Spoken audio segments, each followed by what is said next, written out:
जय हिंद दोस्तों। आज हम लोग डिस्कस करने वाले हैं chapter number 1 introduction micro economics का पार्ट है। ठीक है।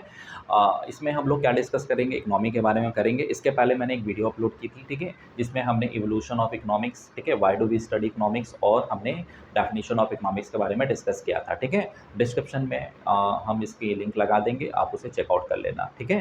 क्योंकि वो एक बार देख लोगे तो आपको थोड़ा सा सेंट्रल आइडिया मिल जाएगा कि इकोनॉमिक्स होती क्या है। ठीक है। आज हम लोग चैप्टर की स्टार्टिंग करते हैं जिसका नाम है व्हाट इज इकोनॉमी। ठीक है। इकोनॉमी को देखते हैं। ठीक है।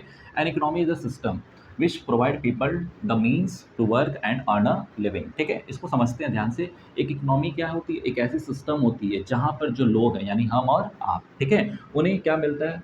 एक मीडियम मिलती है जिससे वो क्या कर सकें, वर्क कर सकें, और उस वर्क के बदले उन्हें अर्न अ लिविंग, ठीक है, यानी उन्हें अर्निंग हो, और जिससे उनकी जो सर्वाइवल है, उनकी जो लिविंग ऑफ स्टैंडर्ड है, वो क्या हो सके, फुलफिल हो सके। ठीक है। यानी इसका मतलब है एक ऐसे सिस्टम जहाँ पर जो लोग हैं उन्हें किसी न किसी तरीके से इंगेज किया जाए, किसी न किसी एक्टिविटी में इन्वॉल्व किया जाए, ठीक है, जिससे वो वर्क कर सके और उस वर्क के बदले उन्हें कुछ क्या मिले, अर्निंग हो सके। क्या हो सके? अर्निंग हो सके, जिससे वो अपने सर्वाइवल के लिए, अपने लिवलीहुड के लिए वो क्या कर सके, वर्क कर सके। ठीक है।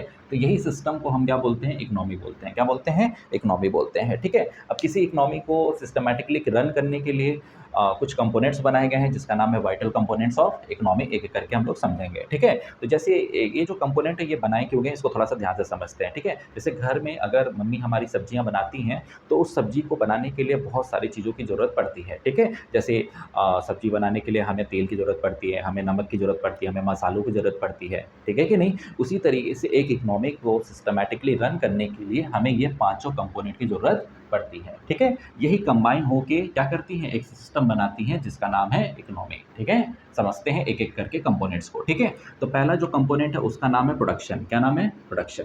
तो प्रोडक्शन आप समझ ही रहो, चीज़ों को बनाने की बात हो रही है, क्रिएट करने की बात हो रही है। तो it means creating goods and services using resources, यानी जो रिसोर्स हैं, यानी जो इनपुट हम क्या करेंगे, किसी भी चीज़ में लगाएंगे, ठीक है, और उससे हमें क्या मिलेगा? गुड्स एंड सर्विसेज मिलेगा। ठीक है। यानी इसी इसमें क्या हो रहा है? गुड्स एंड सर्विसेज का क्रिएशन हो रहा है, और ये किसका पार्ट होता है? प्रोडक्शन का पार्ट होता है। ठीक है। और दुनिया में जो भी इकोनॉमी है, ठीक है, चाहे चाइनीज़ इकोनॉमी है, चाहे इंडियन इकोनॉमी है, चाहे अमेरिकन इकोनॉमी है, ठीक है, हर इकोनॉमी में देखोगे ये क्या होती है बेटा, ये फर्स्ट एक्टिविटी होती है। It is the first activity in an economy. ठीक है। यानी किसी भी इकोनॉमी में ये पहली क्या होती है? स्टेज होती है। ठीक है। एक्टिविटी परफॉर्म होने की। ठीक है। दूसरा जो कंपोनेंट होता है उसका नाम है हमारा कंजप्शन। ठीक है। तो जब भी कोई गुड्स एंड सर्विसेज क्या हो रही है, क्रिएट होगी, तो उसे लोग क्या करेंगे? कंज्यूम करेंगे। क्या करेंगे?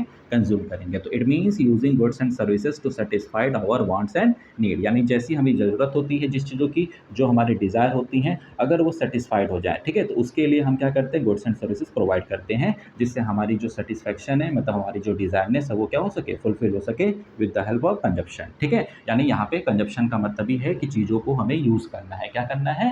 यूज़ करना है। ठीक है। तीसरा है बेटा, ये इकोनॉमी का पार्ट है जिसका नाम है डिस्ट्रीब्यूशन। ठीक है। ये भी कंपोनेंट का पार्ट होता है जिसमें हम क्या करते हैं? चीज़ों को डिलीवर करते हैं। ठीक है। It means sharing goods and services among the people of the economy. ठीक है। जैसे इकोनॉमी में आपको पता है कि रिच भी लोग हैं, मिडिल भी लोग हैं, और लोअर क्लास भी हैं। ठीक है। तो ऐसे कंडीशन में हम क्या करते हैं? गुड्स एंड सर्विसेज को डिलीवर करते हैं। किसके प्रोसेस में? डिस्ट्रीब्यूशन के प्रोसेस में। ठीक है। नेक्स्ट क्या होता है? एक्सचेंज होता है, जहाँ पर हम चीज़ों का क्या करते हैं? लेन देन करते हैं। ठीक है। It means it is the process of buying and selling of goods and services for value. ठीक है। यानी एक ऐसा प्रोसेस जहाँ पर हम गुड्स एंड सर्विसेज को बाई करते हैं या फिर सेल करते हैं ना, उसके पिछले क्या होता है? कुछ वैल्यू ऐड होती है। ठीक है कि नहीं? हाँ, कुछ वैल्यू के जरिए ही हमें क्या मिलती है? गुड्स एंड सर्विसेज मिल पाती है। ठीक है। अब लास्ट टॉपिक है जिसका नाम है इन्वेस्टमेंट। ठीक है। इन्वेस्टमेंट का मतलब क्या होता है? It means putting resources into production to get a more goods and services in future. ठीक है। यानी हमें समय के साथ साथ रिसोर्सेज को क्या करना होता है? बढ़ाना होता है अपने प्रोडक्शन प्रोसेस में। ठीक है। जिससे आने वाले समय में हमें ज़्यादा से ज़्यादा गुड्स एंड सर्विसेज मिल सके। ठीक है। यानी कि ये भी एक प्रोसेस है, यानी कि किसी इकोनॉमी को आगे बढ़ना है, उसे इकोनॉमी को बूस्ट करना है, उसकी जीडीपी को बढ़ाना है, तो उस देश में हमें क्या करना पड़ेगा? समय के साथ साथ अपनी इन्वेस्टमेंट को कई गुना बढ़ाना पड़ेगा। ठीक है। क्लियर हो गया? ठीक है। तो ये हमारे 5 क्या थे? Components of economy. ठीक है। क्लियर हो गया? अच्छा, इन्वेस्टमेंट में जैसे और भी चीज़ें अगर हमको समझनी है तो इसको थोड़ा सा समझना होगा। जैसे आप आज पढ़ाई कर रहे हो, ठीक है, माँ बाप आपके ऊपर क्या कर रहे हैं? एक तरीके से इन्वेस्ट कर रहे हैं। ठीक है। यानी आपके एजुकेशन पे वो क्या कर रहे हैं? इन्वेस्ट कर रहे हैं, क्योंकि आप क्या हो? रिसोर्स हो। क्या हो? रिसोर्स हो। ठीक है। कल को आप नॉलेज को एक्वायर करोगे, आपके अंदर नई स्किल आएगी, नई क्रिएटिविटी आएगी, और यही रिसोर्स बाद में क्या बनेगा? कैपिटल बनेगा। ठीक है। और यही जब कैपिटल बनेगा तो इकोनॉमी में डायरेक्ट पार्टिसिपेट करेगा। करेगा, ठीक है। तो यही होती है इन्वेस्टमेंट। तो हमको लगता है कि ये पाँचों आपको कंपोनेंट अच्छे से समझ में आ होंगे, ठीक है। और यही पाँचों कंपोनेंट बेटा जब कंबाइन होते हैं तो ये बनता है एक सिस्टम बनता है, ठीक है, जहाँ पे लोग क्या करते हैं, वर्क करते हैं अपने सर्वाइवल, अपने अर्निंग के लिए, ठीक है। तो इकोनॉमी के बारे में जो भी हमने डिस्कस किया था वो हमको लगता है समझ में आ गया होगा। अब हम इसका नाम है टाइप्स ऑफ इकोनॉमी, ठीक है। हमने टाइप्स ऑफ इकोनॉमी को दो पार्ट में बांटा हुआ है, ठीक है। इसको ध्यान से देखेंगे। एक है पार्ट हमारा ऑन द बेसिस ऑफ ओनरशिपिंग और एक पार्ट है हमारा on the basis of openness, ठीक है। तो ओनरशिपिंग के हिसाब से देखिए यहाँ पे 3 पार्ट में हमने क्या किया है, इकोनॉमी को बांटा हुआ है, ठीक है। यानी एक इकोनॉमी का पार्ट होता है जिसको हम बोलते हैं कैपिटलिस्ट इकोनॉमी, एक पार्ट होता है सोशलिस्ट इकोनॉमी और एक पार्ट होता है मिक्स्ड इकोनॉमी, ठीक है। तो जो कैपिटलिस्ट इकोनॉमी होता है इसको हम लोग अनप्लान्ड इकोनॉमी बोलते हैं। क्यों बोलते हैं इसको थोड़ा सा ध्यान से समझेंगे। इसमें देखिए क्या लिखा हुआ है, it refers to a system in which the means of production are owned, control and operated by the private sector. यानी इस इकोनॉमी में जो ओनरशिपिंग होती है, जो कंट्रोल होता है, जो ऑपरेशन होता है वो किसके द्वारा होता है, प्राइवेट के द्वारा होता है, यानी प्राइवेट सेक्टर यानी इंडिविजुअल के द्वारा होता है, ठीक है। जिसमें मेन मोटो इसमें अगर देखा जाए इस इकोनॉमी में जो मेन मोटो होता है सिर्फ और सिर्फ क्या कमाना होता है, प्रॉफिट कमाना होता है, मैक्सिमाइज प्रॉफिट, ठीक है। जैसे यूएस को देख लीजिए, आज की जो कंट्री है यानी ये किस इकोनॉमी के ऊपर बेस्ड है, कैपिटलिस्ट इकोनॉमी के ऊपर बेस्ड है, ठीक है। इसमें जो production of goods and services होती हैं पूरी तरह से ओन, कंट्रोल और मैनेज किसके द्वारा की जाती हैं, प्राइवेट सेक्टर के द्वारा की जाती हैं, ठीक है कि नहीं। सेकंड इकोनॉमी है जो है हमारा, जिसका नाम है सोशलिस्ट इकोनॉमी। इसको हम क्या बोलते हैं, प्लान्ड इकोनॉमी बोलते हैं। क्या बोलते हैं, प्लान्ड इकोनॉमी बोलते हैं। क्यों, कैसे, इसको देखते हैं ध्यान से, ठीक है। It refers to a system in which the means of production are owned, control and operated by the government. जैसे यहाँ पे हमने देखा था कि प्राइवेट सेक्टर की ओनरशिपिंग होती है, कंट्रोल होती है, ठीक है। इसी तरीके से यहाँ पर जो गवर्नमेंट होती है वो पूरी तरीके से सारी चीज़ों के ऊपर कंट्रोल करती है, ठीक है। यानी जो प्रोडक्शन होती है गुड्स एंड सर्विसेज को, उसको ओन करती है, उसको कंट्रोल करती है और उसको ऑपरेट करती है, ठीक है। इसी वजह से यहाँ पे सारी चीज़ें सिस्टमैटिकली होती है, इस वजह से इस इकोनॉमी को प्लान बोलते हैं। और यहाँ पे प्राइवेट अपने अर्निंग के लिए जिस तरह से उसको लगता है कि जो मेरे लिए सही है बस उसी चीज़ के ऊपर वो इन्वेस्टमेंट करता है, इस वजह से ये इकोनॉमी कैसे हो जाती है, अनप्लान्ड हो जाती है, ठीक है। इस इकोनॉमी में क्या होता है कि इसका जो मेन मोटो होता है वो सोशल वेलफेयर होता है, यानी समाज कल्याण ही इनका इस इकोनॉमी का मेन मोटो होता है, ठीक है। हाँ, इसमें जैसे अभी देखेंगे एक देश था पहले क्यूबा, जैसे यूएसएसआर, रशिया, ठीक है। ये सब इसी इकोनॉमी के ऊपर बेस्ड हुआ करती थी, ठीक है कि नहीं। अब तीसरी जो इकोनॉमी है ये इन दोनों का क्या है, कॉम्बिनेशन है, यानी एक तरह का हाइब्रिड सिस्टम होता है जिसको बोलते हैं मिक्स्ड इकोनॉमी, ठीक है। It refers to a system in which the public sector and the private sector work together. यानी इसमें जो पब्लिक सेक्टर होती हैं और जो प्राइवेट सेक्टर होती हैं वो एक साथ मिलकर काम करती हैं। और भारत एक इकोनॉमी है जो किस इकोनॉमी को अडॉप्ट करती है, मिक्स्ड इकोनॉमी को करती है, ठीक है। जिसमें देखते हैं कि गवर्नमेंट अपने हिसाब से चीज़ों को रेगुलेट करता है और प्राइवेट अपने हिसाब से रेगुलेट करता है, ठीक है। यानी जो गवर्नमेंट सेक्टर है यानी जो पब्लिक सेक्टर है वो सोशल वेलफेयर की तरफ प्रमोट करेगी और जो प्राइवेट सेक्टर होगी वो प्रॉफिट मोटिव की तरफ वर्क करेगी, ठीक है। इसी तरीके से हमारा दूसरा जो टॉपिक है टाइप्स ऑफ इकोनॉमी में, on the basis of openness, ठीक है। तो ओपननेस में आपको समझ में आ रही चीज़ें कि यहाँ पे देखिए दो तरह की इकोनॉमी है, एक क्लोज इकोनॉमी होती है और एक ओपन इकोनॉमी होती है, ठीक है। तो क्लोज इकोनॉमी में समझ में आ रहा है कि इकोनॉमी क्या है, क्लोज्ड है। इसका मतलब जो रेस्ट ऑफ द वर्ल्ड है उनको एंट्री नहीं मिलती एक्सपोर्ट इंपोर्ट करने के लिए, और ओपन इकोनॉमी में यही चीज़ें आपको अलाउंस मिल जाती है एक्सपोर्ट इंपोर्ट करने के लिए, ठीक है। तो क्लोज इकोनॉमी को ध्यान से समझते हैं। It refers to a system in which the economy does not allow trade with other country, ठीक है। यानी इसमें क्या होता है कि इस इकोनॉमी में आपको अलाउ ही नहीं होता कि अदर कंट्री के साथ क्या कर सको, ट्रेड कर सको, क्या कर सको, ट्रेड कर सको, ठीक है। जैसे सबसे अच्छा एग्जांपल क्या था, नॉर्थ कोरिया, ठीक है। पहले ये किसी भी देश के साथ क्या नहीं करना चाहते थे, रिलेशनशिप रखना नहीं चाहते थे। सिंपल सी भाषा में बोला जाए तो वो अदर कंट्री के साथ ट्रेड करना पसंद नहीं करती थी, ठीक है।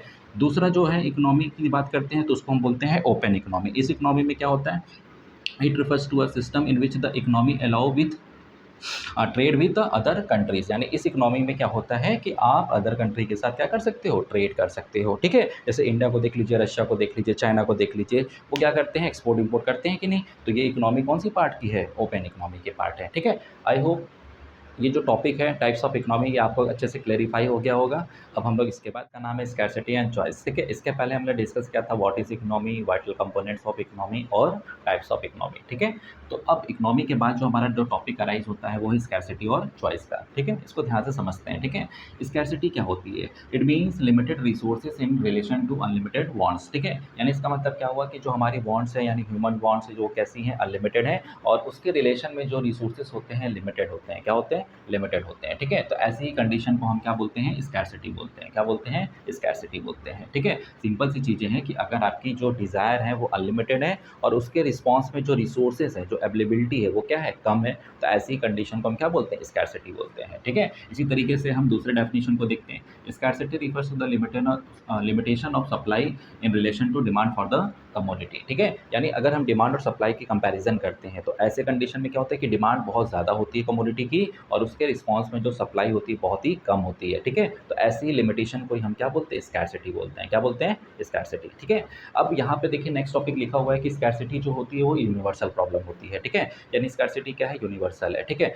क्योंकि हमारे देश में नहीं, दुनिया के किसी भी आप देश में जाओगे तो वहाँ पर आपको स्कैरसिटी की कमी देखने को मिलती है, ठीक है कि नहीं। कोई भी कंट्री कितना भी रिच क्यों ना हो, लेकिन उसके पास जो रिसोर्सेज होते हैं वो किस फॉर्म में होते हैं, लिमिटेड फॉर्म में होते हैं, ठीक है। और वहाँ के लोगों की जो डिज़ायर होती है वो कैसी होती है, अनलिमिटेड होती है, ठीक है। इसको एग्जाम्पल से समझते हैं। जैसे मान लीजिए आपके पास बेटा जो टाइम होती है बहुत ही लिमिटेड होती है, ठीक है। अब एक पर्टिकुलर टाइम में या तो आप क्या कर सकते हो, खेल सकते हो, या तो आप सो सकते हो, या तो आप रील चला सकते हो, या तो आप स्टडी कर सकते हो, है कि नहीं। तो ऐसे कंडीशन में जब आपके पास टाइम क्या है, स्केयर है कि नहीं, और आपके पास एक्टिविटी क्या है, बहुत ज़्यादा है, तो आपको क्या करना पड़ता है, उसमें चॉइस करनी पड़ती है कि नहीं। इसी वजह से यहाँ पे दो टॉपिक हम लोग अराइज कर रहे हैं जिसका नाम है स्कैरसिटी और चॉइस, ठीक है। तो यहाँ पे स्कैरसिटी क्या है, एक तरह का यूनिवर्सल प्रॉब्लम है, ठीक है। क्योंकि देखिए यहाँ पे लिखा है कि every individual, organisation and economy. अब इकोनॉमी में देखिए हमने 3 टाइप्स की इकोनॉमी पढ़ा था, कैपिटलिस्ट इकोनॉमी, सोशलिस्ट इकोनॉमी और मिक्स्ड इकोनॉमी। तो इकोनॉमी कोई भी हो वो क्या करती है, फेस करती है स्कैरसिटी ऑफ रिसोर्स को, ठीक है कि नहीं। अच्छा, जो स्कैरसिटी है ये यूनिवर्सल तो प्रॉब्लम है, लेकिन स्कैरसिटी को ही हम एकमात्र प्रॉब्लम नहीं बोलते हैं, ठीक है कि नहीं। यानी इकोनॉमी में सिर्फ स्कैरसिटी एक कारण नहीं होता, इसके पीछे और भी कई सारे कारण हो सकते हैं, ठीक है कि नहीं। तो देखिए लिखा है resources are scarce and alternate use, ठीक है, एंड हैव अल्टरनेट यूजेस। इसका मतलब क्या है कि जो हमारे पास रिसोर्सेज हैं वो लिमिटेड तो हैं ही, लेकिन उस रिसोर्सेज का क्या होता है, अल्टरनेट यूज़ भी होता है, मतलब उसके कई सारे वैराइटीज़ आपको देखने को मिलते हैं, ठीक है कि नहीं। तो ऐसे कंडीशन में क्या होगा, तो इसको एग्जांपल से समझते हैं, ठीक है। जैसे इलेक्ट्रिसिटी है, तो ठीक है, तो इस इलेक्ट्रिसिटी हमारी इकोनॉमी में क्या है बेटा, बहुत ही लिमिटेड फॉर्म में है, ठीक है। लेकिन उस इलेक्ट्रिसिटी का हम मल्टीपल यूज़ करते हैं कि नहीं ना। ऐसे कंडीशन में इलेक्ट्रिसिटी के साथ-साथ आप देखिए जैसे पेट्रोल है कि नहीं, डीज़ल है, ये भी क्या है, लिमिटेड फॉर्म में है, लेकिन हम इसकी वैराइटीज़ ऑफ यूज़ करते हैं। जैसे आप व्हीकल में यूज़ करते हो, ठीक है, उसके बाद इंजन में यूज़ होता है कि नहीं, जनरेटर में यूज़ होता है, उसके बाद एरोप्लेन में यूज़ होता है ना। इंजन में मतलब आपके रेलवे के जो इंजन होते हैं उसमें भी डीज़ल का यूज़ होता है कि नहीं।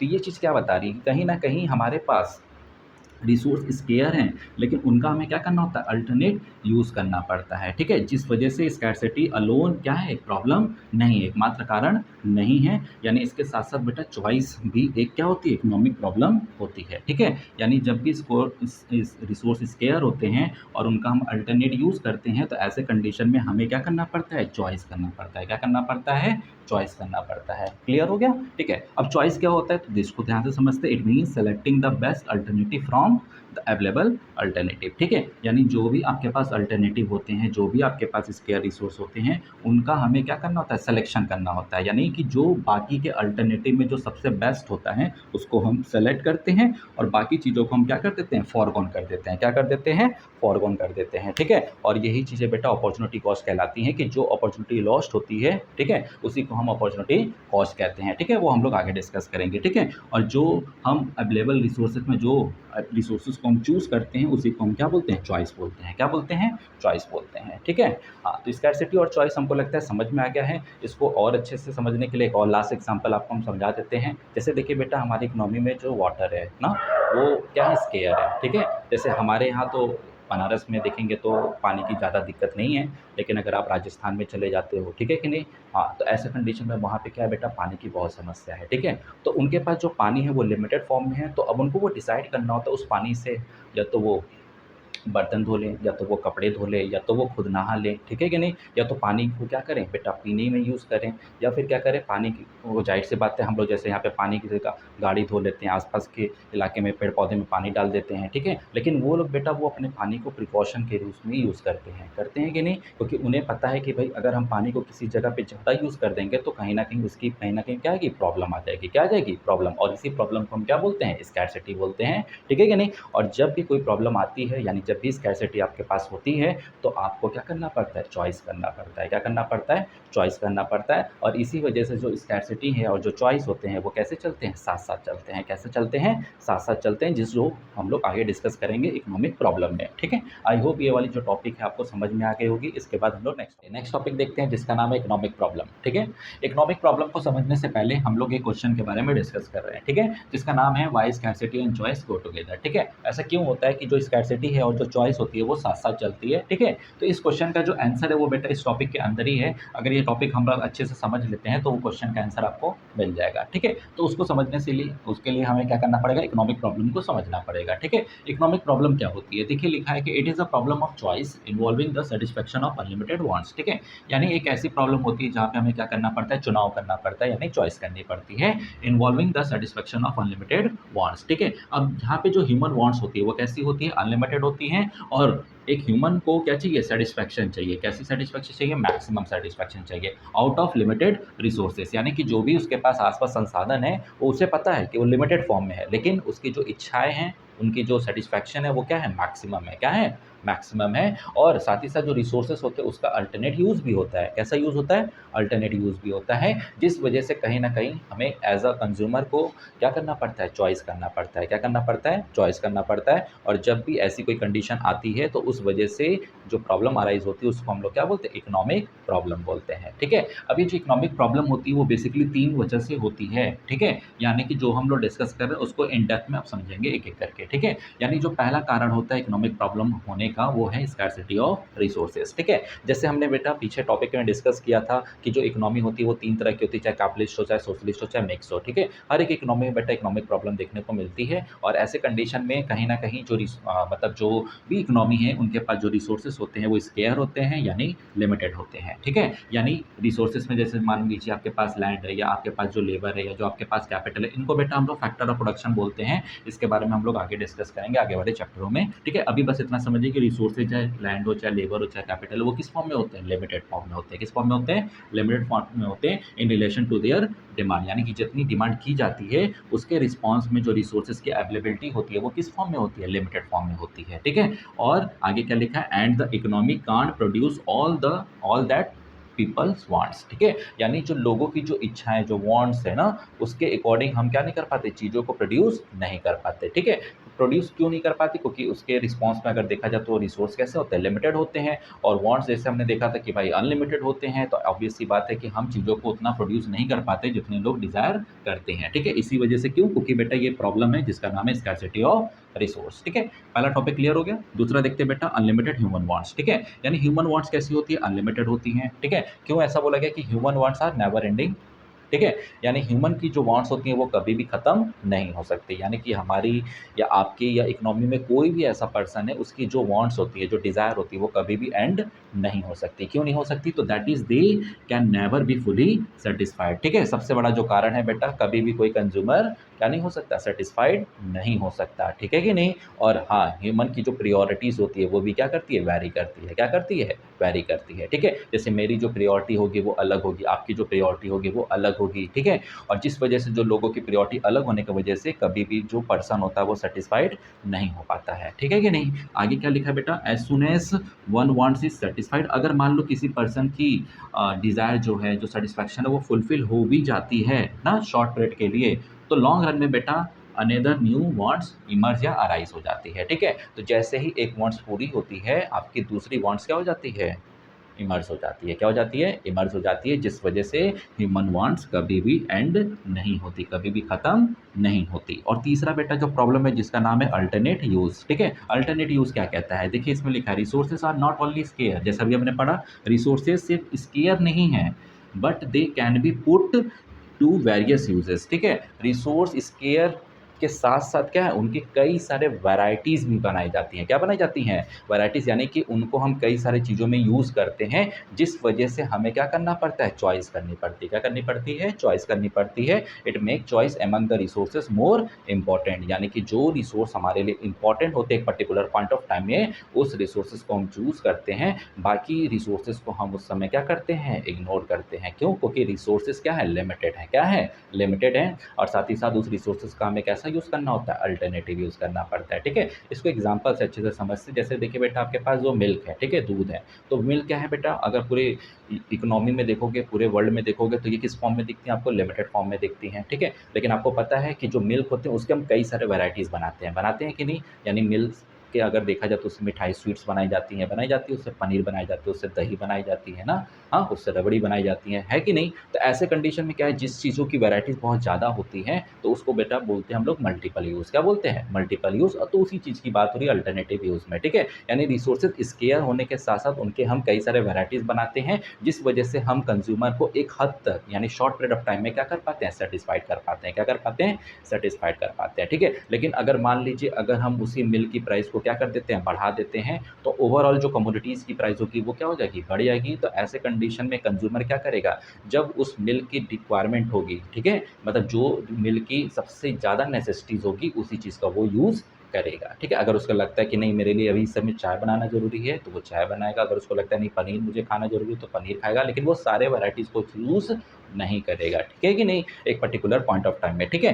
तो यहाँ पे यही बताया गया है कि जो रिसोर्सेज होते हैं वो स्केयर के साथ-साथ क्या होते हैं, उनके हम कई सारे वैराइटीज़ ऑफ यूज़ करते हैं, जिस वजह से हमें चॉइस करनी पड़ती हैं, क्योंकि रिसोर्सेज क्या है, लिमिटेड हैं, और जो रिसोर्स हमारे लिए इम्पोर्टेंट होता है उस पर्टिकुलर पॉइंट ऑफ टाइम में हम उसे क्या करते हैं, चूज़ करते हैं, क्या करते हैं, चूज़ करते हैं। क्लियर हो गया, ठीक है। तो ये जो 3 प्रॉब्लम है, इसी प्रॉब्लम की वजह से बेटा क्या होता है, इकोनॉमिक प्रॉब्लम क्रिएट होती है, ठीक है कि नहीं? और यहाँ पे जो क्वेश्चन का जो आंसर था वो भी आपको क्लैरिफ़ाई होता हुआ नज़र आ रहा होगा कि जब भी हमारे पास रिसोर्सेज़ स्केयर होते हैं तो हमें क्या करना पड़ता है, चॉइस करनी पड़ती है, जिस वजह से स्कैरसिटी और जो चॉइस होती हैं वो कैसी चलती हैं, साथ-साथ चलती हैं। कैसी चलती हैं? साथ-साथ चलती है। एक लास्ट एग्ज़ाम्पल भी आपको समझा देते हैं बहुत अच्छे से, ठीक है? अगर मान लीजिए आपके पास बेटा ₹10 हैं, ठीक है? और आपको ₹10 में जैसे आपको पता है बेटा आप कॉपी खरीद सकते हो, आप पेन खरीद सकते हो, आप पेंसिल खरीद सकते हो, या मान लीजिए आपको मैगी या चाउमीन भी मिल सकता है, ठीक है कि नहीं? तो आप देख सकते हो कि आपके वैराइटीज़ ऑफ यूज़ हैं, है कि नहीं? आपको सब चीज़ चाहिए, ठीक है? यानी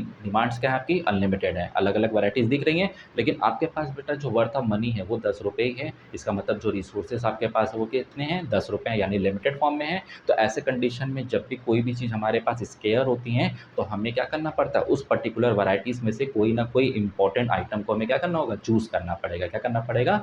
चूज़ करना पड़ेगा। यही लास्ट लाइन यहाँ पे आपको समझा रहा था कि अगर आपके पास क्या है बेटा, रिसोर्सेज़ हैं ना, अगर वो किस फॉर्म में है, लिमिटेड फॉर्म में है, ठीक है? तो ऐसे कंडीशन में आपको चॉइस करनी पड़ती है अमंग रिसोर्सेज़ मोर इम्पोर्टेंट, यानी एक पर्टिकुलर टाइम में अगर आपको लगता है नहीं मुझे पेन लेना ज़रूरी है तो आप पेन लोगे, अगर आपको लगता है नहीं मुझे बुक्स लेनी है या कॉपी लेनी है तो वो लोगे, या तो आपको लगता है नहीं मुझे मोमोज़ खाना है तो आप मोमोज़ खाओगे, ठीक है? लेकिन आप सारी चीज़ों को ₹10 के अकॉर्डिंग आप सारी चीज़ों को तो कंज़्यूम नहीं कर सकते ना, इसी वजह से स्कैरसिटी जो चॉइस होती है वो कैसी चलती हैं, चलिए नेक्स्ट टॉपिक देखते हैं जिसका नाम है central problem of an economy, ठीक है। इसके पहले हमने डिस्कस किया था इकोनॉमिक प्रॉब्लम के बारे में, ठीक है। अब जो इकोनॉमिक प्रॉब्लम होती है वही दुनिया की प्रॉब्लम होती है, ठीक है। इसी वजह से ये टॉपिक पढ़ना पड़ता है जिसका नाम है central problem of an economy, ठीक है। देखते हैं ये क्या इकोनॉमी क्या कहती है, ठीक है। यानी जो central problem of an economy है ये क्या कहती है कि it is how to use its scarce resources in the best possible way to produce various goods and services, ठीक है। यानी यहाँ पे बता रहे हैं कि जो central problem of an economy है, यानी कि इकोनॉमी के बारे में हमने डिस्कस किया था, whether it is capitalist economy, socialist economy और मिक्स्ड इकोनॉमी, ठीक है। इकोनॉमी कोई भी हो तो वहाँ पर हमने ये देखा था कि जो भी रिसोर्सेज होते हैं वो कैसे होते हैं, रिस्केयर होते हैं, कैसे होते हैं, स्केयर या फिर लिमिटेड पोर्शन में होते हैं, ठीक है कि नहीं। देखिए लिखा भी है कि economy is how to use is scarce resource, यानी यहाँ पर जो भी इकोनॉमी होती है वो क्या करती है, स्केयर रिसोर्सेज को यूज़ करती है इन द बेस्ट पॉसिबल वे। इसका मतलब ये हुआ कि जो भी उनके पास रिसोर्सेज हैं, स्केयर रिसोर्स या लिमिटेड रिसोर्सेज हैं, उनका उन्हें क्या करना है, ऑप्टिमम यूज़ करना है। कैसा यूज़ करना है, मैक्सिमम यूज़ करना है, ठीक है। यानी वो इतने अच्छे तरीके से यूज़ करें जिससे वो वेरियस गुड्स एंड सर्विसेज को क्या कर सके, डिलीवर कर सके, क्या कर सके, डिलीवर कर सके। देखिए लिखा है and distribute them among the people to satisfied their unlimited wants, यानी जो ह्यूमन वांट्स है वो तो सबको पता है कि अनलिमिटेड होती हैं, उन अनलिमिटेड वांट्स को हमें क्या करना है, सेटिस्फाइड करना है, ठीक है। क्योंकि अगर हम अपने रिसोर्सेज को इफेक्टिव यूज़ नहीं करेंगे, मैक्सिमम यूज़ नहीं करेंगे, तो आपको भी समझ में आता है कि हम हर एक पर्सन को क्या नहीं कर सकते, सेटिस्फाइड नहीं कर सकते, ठीक है। और ऐसी जब भी कोई प्रॉब्लम आती है, कोई भी इसमें दिक्कतें जब भी आती हैं तो उसी प्रॉब्लम को हम क्या बोलते हैं, central problem of an economy, ठीक है। अब ये जो central problem of an economy होती है इसके देखिए आगे क्या लिखा हुआ है, the most basic problem of an economy, यानी ये जो सेंट्रल प्रॉब्लम होती है ये बेसिक प्रॉब्लम होती है किसी भी इकोनॉमी में, ठीक है। अब ये जो प्रॉब्लम होती है वो कौन कौन सी हो सकती है, what to produce, how to produce, for whom to produce, ठीक है। इसका मतलब क्या हुआ, व्हाट टू प्रोड्यूस क्या बनाना है, हाउ टू प्रोड्यूस कैसे बनाना है, फॉर होम टू प्रोड्यूस मतलब किसके लिए बनाना है, ठीक है। तो एक एक करके समझते हैं, ठीक है। पहला जो टॉपिक है जिसका नाम है व्हाट टू प्रोड्यूस, ठीक है। This problem involve selection of goods and services to be produce. अब यहाँ पे जो प्रॉब्लम अराइज होता है वो क्या चीज़ की प्रॉब्लम अराइज होती है, सिलेक्शन करना, ठीक है। अगर आपको पता नहीं है तो जैसे दुनिया में बहुत सारे क्या होते हैं, गुड्स होते हैं, ठीक है। जैसे कैपिटल गुड्स होते हैं, कंज्यूमर गुड्स होते हैं, प्रोड्यूसर गुड्स होते हैं, पेरिशेबल गुड्स होते हैं, नॉन पेरिशेबल गुड्स होते हैं, नेसेसरी गुड्स होते हैं, कंफर्ट गुड्स होते हैं, लग्जरियस गुड्स होते हैं कि नहीं। तो ऐसे गुड्स, वैराइटीज़ ऑफ गुड्स होती हैं। तो इस गुड्स में हमें क्या करना होता है, सेलेक्शंस करने होते हैं। क्या करने होते हैं, सेलेक्शन करना पड़ता है। जो भी गुड्स एंड सर्विसेज को हम क्या करना चाहते हैं, प्रोड्यूस करना चाहते हैं, ठीक है। यानी आपको पता है बेटा, हम सुई से लेके एरोप्लेन तक चीज़ें बना सकते हैं, ठीक है। तो किसी भी इकोनॉमी को ये डिसीजन लेना पड़ता है कि हम बनाएं तो क्या बनाएं, ठीक है। हाँ, and the quantity to be produce of each selected commodity. अच्छा, जो भी हमने चूज़ किया है कि हमें एक्स वाई जेड कुछ भी बनाना है, अब गुड्स तो बनाएंगे ही बनाएंगे, लेकिन रिसोर्स क्या है, स्केयर हैं, लिमिटेड हैं। तो ऐसे कंडीशन में क्या करना पड़ेगा, हमें चॉइस करनी पड़ेगी कि कितनी क्वांटिटी में गुड्स बनाएं, ठीक है कि नहीं। अगर चीज़ें हम ज़्यादा बना देंगे तो हम रिसोर्सेज का वेस्टेज कर देंगे, और कम बनाएंगे तो हम ह्यूमन वांट्स को सेटिस्फाइड कर ही नहीं पाएंगे। तो ये पहला प्रॉब्लम होता है जिसका नाम होता है व्हाट टू प्रोड्यूस। इसमें डिसीजन लेना पड़ता है कि which goods and services are to be produce, यानी कि कौन सी गुड्स एंड सर्विसेज हमें बनानी है, और दूसरा at what quantity goods and services are to be produce, और कितनी क्वांटिटीज़ में बनानी है, ठीक है। जैसे एग्जाम्पल में आप समझिए, अगर हम कार बनाना चाहते हैं, ठीक है कि नहीं, तो हम पहले इकोनॉमी में ये देखेंगे कि नंबर ऑफ पर्सन कितने हैं, नंबर ऑफ पीपल कितने हैं, ठीक है कि नहीं। अगर वो 100 होंगे तो हम क्वांटिटी अगर मैक्सिमम बनाना भी चाहेंगे तो हम 100 क्वांटिटी बनाएंगे, ना कि 110 120, क्योंकि हम जो एक्स्ट्रा जो गुड्स एंड सर्विसेज बनाएंगे वो क्या हो सकता है, वेस्ट हो सकता है, ठीक है। और इससे क्या होगा, इकोनॉमी के ऊपर बुरा असर पड़ सकता है। क्यों, क्योंकि जब हम उन चीज़ों पे रिसोर्सेज ज़्यादा लगा देंगे तो बाकी चीज़ों में क्या आ जाएगी, कमी आ जाएगी, क्या आ जाएगी, कमी आ जाएगी, ठीक है। ये है हमारा पहला टॉपिक जिसका नाम था व्हाट टू प्रोड्यूस, ठीक है। दूसरा टॉपिक का नाम है हाउ टू प्रोड्यूस, ठीक है। अब हाउ टू प्रोड्यूस में डिसीजन लेना पड़ता है, ठीक है, कि कौन से टेक्निक से हम गुड्स एंड सर्विसेज को बनाएंगे, ठीक है। This problem refers to the selection of technique to be used for the production of goods and services. अब जो भी गुड्स एंड सर्विसेज हमने डिसाइड की है, ठीक है, अब उसके लिए हम कौन से टेक्निक का यूज़ करें जिससे गुड्स एंड सर्विसेज को चीज़ों को बना सके, ठीक है। अब हमारे पास देखिए टेक्निक दो तरह की होती है, एक होती है लेबर इंटेंसिव टेक्निक, एक होती है कैपिटल इंटेंसिव टेक्निक, ठीक है। दोनों को समझते हैं क्या होती है। लेबर इंटेंसिव में क्या होता है कि लेबर की क्वांटिटी ज़्यादा होती है और यहाँ पे मशीन या जो टेक्नोलॉजी की यूज़ जो होती है वो कम होती है, ठीक है। तो ऐसे टेक्निक को हम क्या बोलते हैं, लेबर इंटेंसिव टेक्निक बोलते हैं, ठीक है। और कैपिटल इंटेंसिव टेक्निक में क्या होता है, जहाँ पर हम मशीनों का यूज़, टेक्नोलॉजी का यूज़ ज़्यादा करते हैं और लेबर का यूज़ कम करते हैं, ठीक है। तो इसमें क्या हो रहा है कि जो भी हम गुड्स का सिलेक्शन करेंगे उसी को यहाँ पर हम टेक्निक को यूज़ करते हैं, किसमें, हाउ टू प्रोड्यूस में, ठीक है। अब तीसरा देखते हैं बेटा, जो प्रॉब्लम अराइज होती है उसका नाम है बेटा फॉर होम टू प्रोड्यूस, यानी किसके लिए गुड्स एंड सर्विसेज बनानी है, ठीक है। इसमें देखिए लिखा है this problem relate to the distribution of produce goods and services. अब यहाँ पे जो भी गुड्स एंड सर्विसेज हम बनाएंगे, जिस टेक्निक से बनाएंगे, ठीक है, तो यहाँ पर उसे हमें क्या करना है, डिस्ट्रीब्यूट करना है among the individual with in the economy, ठीक है। अब यहाँ पर जो भी लोग हैं, अब सबको पता है बेटा इकोनॉमी में हर तरह के लोग हैं, रिच लोग हैं, मिडिल क्लास है और लोअर क्लास है, ठीक है। तो हमें ये डिसीजन लेना पड़ेगा हम कौन सी गुड्स बना रहे हैं, कौन से सेक्शन ऑफ सोसाइटी को ज़्यादा से ज़्यादा बेनिफिट देना चाहते हैं, तो उस तरीके से हम चीज़ों को डिस्ट्रीब्यूट करते हैं, ठीक है। अभी इसमें देखिए दो टॉपिक बारे में डिस्कस कर रहा है, एक होता है पर्सनल डिस्ट्रीब्यूशन, एक होता है फंक्शनल डिस्ट्रीब्यूशन, ठीक है। बेसिकली दोनों का कंसेप्ट किससे होता है, इनकम से होता है, ठीक है। पर्सनल डिस्ट्रीब्यूशन का मतलब पर्सन के इनकम से, ठीक है। जैसे इनकम आपकी जैसे भी होगी, जैसे अब रिच की इनकम जाहिर सी बात है ज़्यादा है, पुअर क्लास की इनकम क्या होगी, कम होगी। तो यहाँ पर डिसीजन लेना पड़ता है व्हाट टू और हाउ टू में कि भाई हम किसके लिए चीज़ों को बनाएंगे। ये डिपेंड करेगा कि इकोनॉमी कैसी है, ठीक है। जैसे हमने टॉपिक में डिस्कस किया था कैपिटलिस्ट इकोनॉमी होगा तो वहाँ पे इंडिविजुअल अंडरटेकिंग होती है, मेन मोटो होता है प्रॉफिट अर्न करना। तो ऐसी इकोनॉमी में हम क्या करेंगे भाई, रिच क्लास और मिडिल क्लास को ही पकड़ेंगे, ठीक है, लोअर क्लास को नेगलेक्ट कर देंगे, ठीक है। लेकिन अगर हमारी इकोनॉमी कैसे होगी, सोशलिस्ट इकोनॉमी जिसमें सोशल वेलफेयर हमारा मेन मोटो होता है, तो ऐसी इकोनॉमी में हम तीनों लोगों को ध्यान में रखेंगे, यानी सबसे ज़्यादा हमारा फोकस ऑफ अटेंशन किस पे होगा, मिडिल क्लास और लोअर क्लास पे होगा। तो इसी तरीके से हम पर्सनल डिस्ट्रीब्यूशन करते हैं जिससे इकोनॉमी के डिज़ायर को हम क्या कर सकें, फुलफिल कर ले सकें, ठीक है। और इसी चीज़ को बेटा यहाँ पे डिस्कस किया था कि ह्यूमन वांट्स तो अनलिमिटेड होता है, उनको सेटिस्फाइड करना पड़ता है, तो हमें जो भी गुड्स एंड सर्विसेज बनाना है अपने स्केयर रिसोर्सेज को, उसको बेस्ट पॉसिबल वे में प्रोड्यूस करना होता है, ठीक है। इसी तरह फंक्शनल डिस्ट्रीब्यूशन में क्या होता है, तो जैसे आपको पता है फैक्टर ऑफ प्रोडक्शन होते हैं, ठीक है। तो फैक्टर ऑफ प्रोडक्शन जैसे लैंड होते हैं, लेबर होते हैं, कैपिटल होते हैं, एंटरप्रेन्योरशिप्स होते हैं, ठीक है कि नहीं। तो जैसे लैंड पे हमें क्या मिलता है, हाँ, क्या मिलता होगा? सोच के देखिए, लैंड पे हमें क्या मिलता है? रेंट मिलता है, लेबर को क्या मिलता होगा? वेजेस मिलता होगा, कैपिटल पे क्या मिलता है? इंटरेस्ट मिलता है कि नहीं? और एक एंटरप्रेन्योरशिप को यानी एक ओनर को क्या चाहिए होता है? प्रॉफिट चाहिए होता है, ठीक है? तो इस तरह के डिस्ट्रीब्यूशन को हम क्या बोलते हैं? फंक्शनल डिस्ट्रीब्यूशन बोलते हैं, ठीक है कि नहीं? हाँ, जैसे फैक्टर सर्विसेज़ होती है वैसे फैक्टर पेमेंट है, तो फैक्टर सर्विसेज़ आपको वही 4 चीज़ होती हैं, लैंड, लेबर, कैपिटल और एंटरप्रेन्योरशिप, और फैक्टर पेमेंट उसी को, लैंड को जैसे बताया गया रेंट से, लेबर को किससे बताया गया, वेजेस से, इंटरेस्ट यानी कैपिटल पे इंटरेस्ट और एंटरप्रेन्योर को प्रॉफिट, ठीक है। तो इस तरीके से हम क्या करते हैं, फॉर होम टू प्रोड्यूस को डिस्ट्रीब्यूट करते हैं चीज़ों को, ठीक है। इनकम के वैराइटीज़ में हो गया और लोगों के वैराइटीज़ में हो गया, क्लियर हो गया कि नहीं। तो ये हमारे 3 बेसिक क्या होते हैं बेटा, प्रॉब्लम होते हैं जो किसी भी इकोनॉमी में देखने को मिलते हैं, इस वजह से इसको basic problem of an economy बोलते हैं, ठीक है। आई होप ये वाला टॉपिक आपको अच्छे से क्लियर हो गया होगा, ठीक है। अब थोड़ा-सा देखते हैं कि पॉजिटिव और नॉर्मेटिव इकोनॉमिक्स क्या होती है, ठीक है कि नहीं? तो एक सिंपल लैंग्वेज में अगर मैं आपसे कहूँ कि जो पॉजिटिव इकोनॉमिक्स होता है वो क्या होता है, तो जो अपना होता है वो है पॉजिटिव इकोनॉमिक्स, और जो सपना होता है उसको हम लोग बोलते हैं नॉर्मेटिव इकोनॉमिक्स, ठीक है।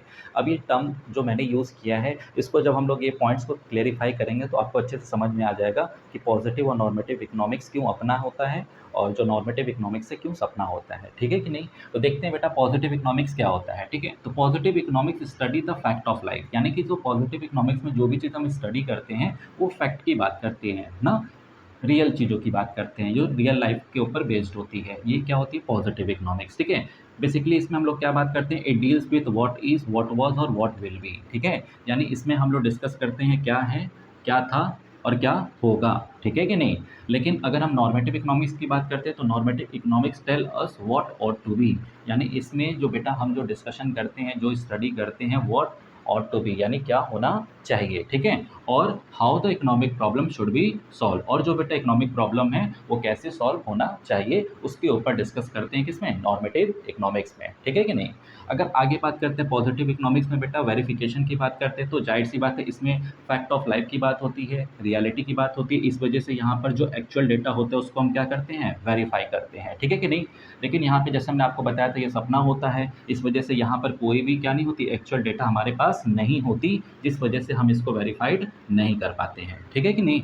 नेक्स्ट बात करते हैं बेटा सजेस्टिव की बात करते हैं, तो ये पूरी तरीके से क्या होता है बेटा, फैक्ट के ऊपर डिपेंड होता है, इसलिए लिखा है it is based upon fact and it is not suggestive in nature, यानी कि जो भी चीज़ें होती है वो फैक्ट के आधारित होती है, क्योंकि सब चीज़ें क्या होती है, वेरीफाइड होती हैं, इस वजह से इसमें किसी भी तरह का क्या नहीं होता, सजेस्टिव नेचर में नहीं होता है, ठीक है कि नहीं। लेकिन नॉर्मेटिव इकोनॉमिक्स में क्या होता है, it is based upon individual opinion, यहाँ पे क्या होता है बेटा, अलग अलग लोगों की ओपिनियन को कंसीडर किया जाता है, इस वजह से इसका जो नेचर होता है वो कैसा हो जाता है, सजेस्टिव हो जाता है, कैसा हो जाता है, सजेस्टिव हो जाता है, ठीक है कि नहीं। बात करते बेटा पॉजिटिव इकोनॉमिक्स में वैल्यू जजमेंट की बात करते हैं, तो इसमें हम किसी भी तरह का वैल्यू जजमेंट नहीं दे पाते हैं, क्योंकि जो भी चीज़ें होती हैं फैक्ट्स और फिगर में होती हैं, वेरीफाइड होती हैं, इस वजह से वैल्यू जजमेंट नहीं हो पाती हैं। लेकिन यहाँ पर बेटा अलग अलग लोगों की ओपिनियन के ऊपर बेस्ड होता है, इस वजह से यहाँ पर वैल्यू जजमेंट देखने को मिलती है, ठीक है कि नहीं।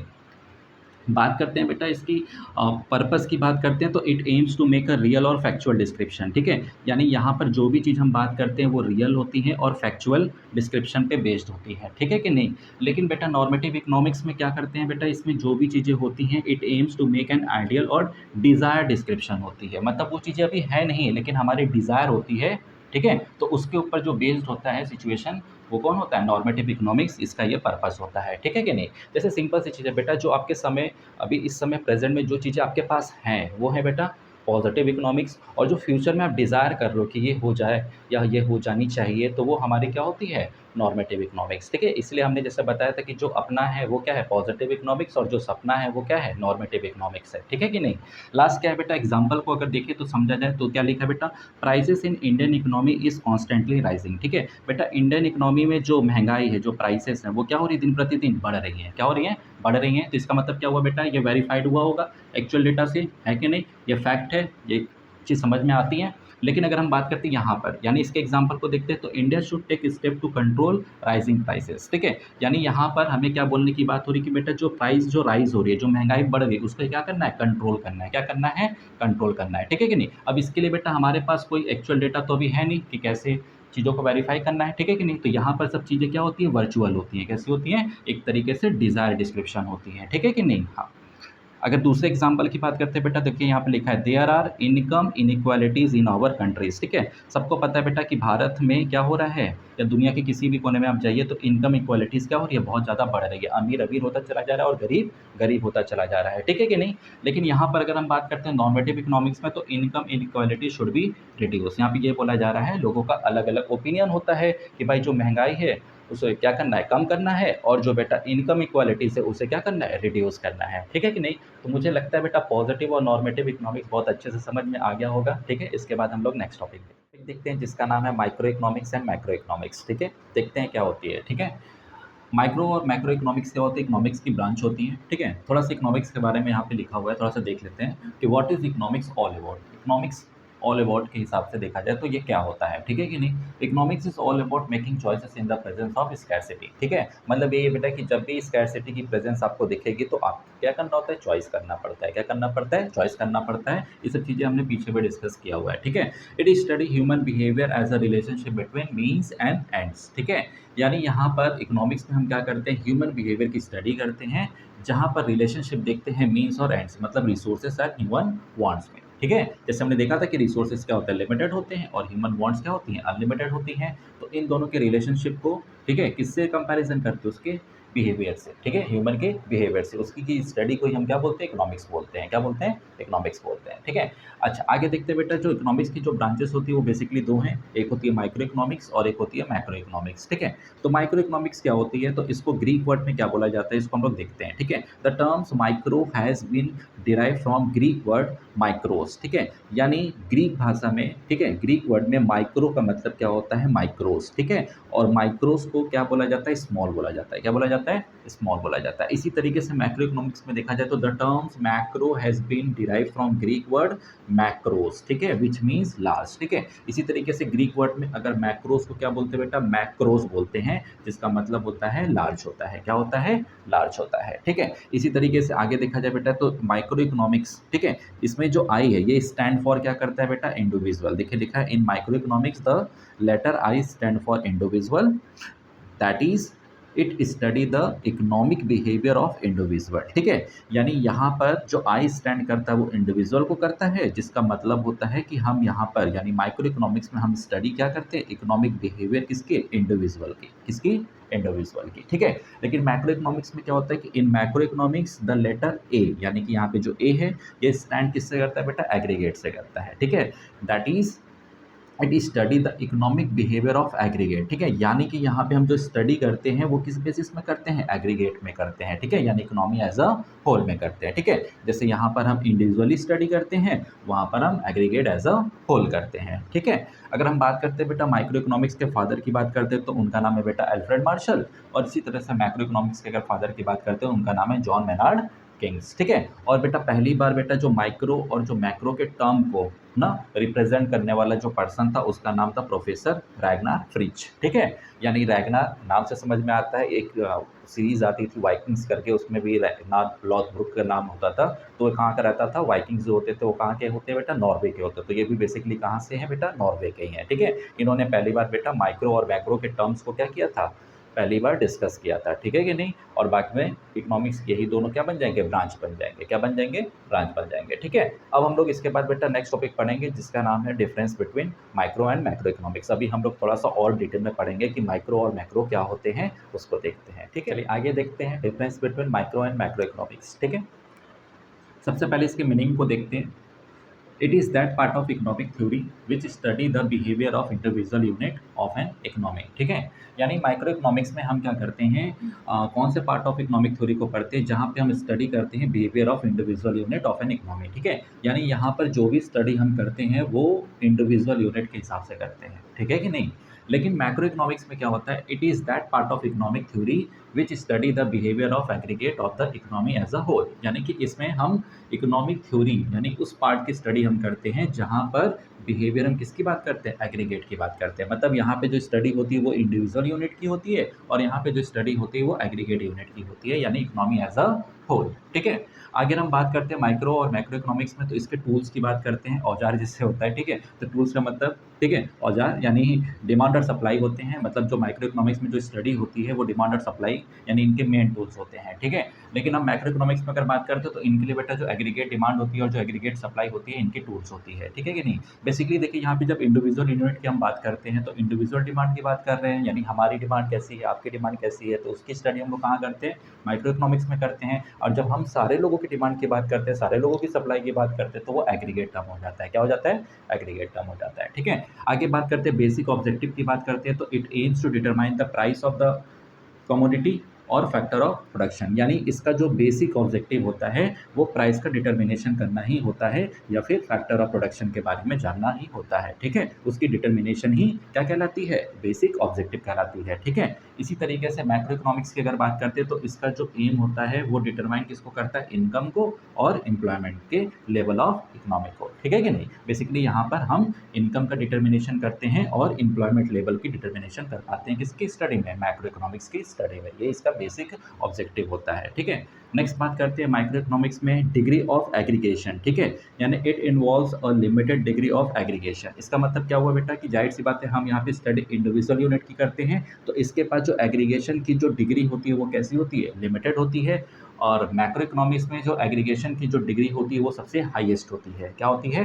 हाईएस्ट होती है, क्योंकि यहाँ पर हम इकोनॉमी एज अ होल की स्टडी करते हैं। ठीक है, नेक्स्ट बेटा बेसिक अजम्पशन की बात करते हैं, यानी कि जब हम माइक्रो इकोनॉमिक्स की स्टडी करते हैं तो मैक्रो वेरिएबल्स क्या होने चाहिए, कांस्टेंट होने चाहिए।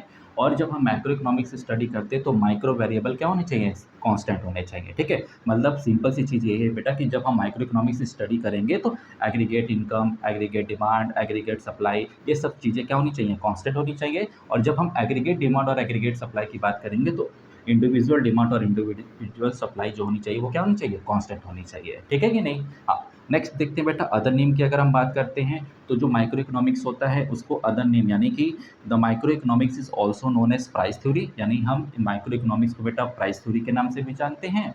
और मैक्रो इकोनॉमिक्स की अगर हम बात करते हैं तो बेटा इसको इनकम एंड एम्प्लॉयमेंट थ्योरी के नाम से जानते हैं। ठीक है, लास्ट अगर देख लेते तो बेटा एग्जांपल में बात करते तो जैसे हमने बताया था कि यहाँ पे इंडिविजुअल यूनिट कुछ भी हो सकता है, इंडिविजुअल जैसे इनकम हो सकती है, इंडिविजुअल आउटपुट हो सकती है। ठीक है कि नहीं? इसी तरह एग्रीगेट की बात करते हैं मैक्रो इकोनॉमिक्स में तो एग्रीगेट टर्म होता है, इस वजह से यहाँ पे एग्रीगेट इनकम हो जाता है और यहाँ पे एग्रीगेट आउटपुट हो जाता है। ठीक है, तो आई होप मुझे लगता है कि ये जो आपको माइक्रो इकोनॉमिक्स और मैक्रो इकोनॉमिक्स की जो डिफरेंस थी वो अच्छे से क्लियर हो गई होगी। चलिए नेक्स्ट टॉपिक देखते हैं जिसका नाम है प्रोडक्शन पॉसिबिलिटी कर्व। ठीक है, पीपीसी क्या होती है इसको अच्छे से समझते हैं। ठीक है, पीपीसी को समझने से पहले थोड़ा सा हमने टर्म्स के बारे में डिस्कस किया है, इसको थोड़ा सा देख लेते हैं।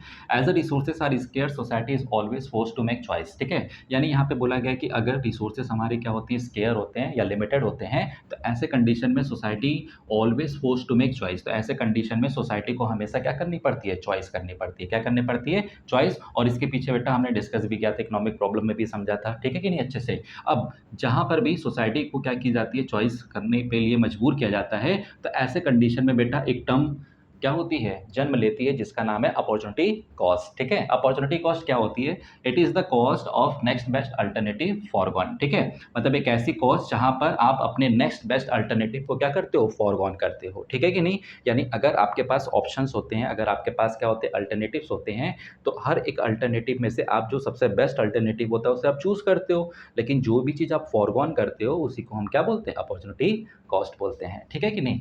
अब जैसे यहाँ पे जो टर्म है इसको बेटा एक और डेफिनेशन में बोला गया है कि जो अपॉर्चुनिटी हम लॉस्ट करते हैं उसी को ही हम क्या बोलते हैं, अपॉर्चुनिटी कॉस्ट बोलते हैं। देखिए यहाँ लिखा हुआ है, opportunity lost is called opportunity cost, ठीक है। यानी जब भी हमारे पास ऑप्शंस होते हैं, जिस भी ऑप्शन को हम क्या करते हैं, चूज़ करते हैं, ठीक है, और जो हम ऑप्शन को क्या करते हैं, लूज़ करते हैं, ठीक है कि नहीं, तो जो ऑप्शन हमारी लॉस्ट हो जाती है उसी को हम क्या बोलते हैं, अपॉर्चुनिटी कॉस्ट बोलते हैं, ठीक है कि नहीं। अब आगे क्या लिखा हुआ है, third society must decide what to produce out of an almost infinite range of possibilities, ठीक है।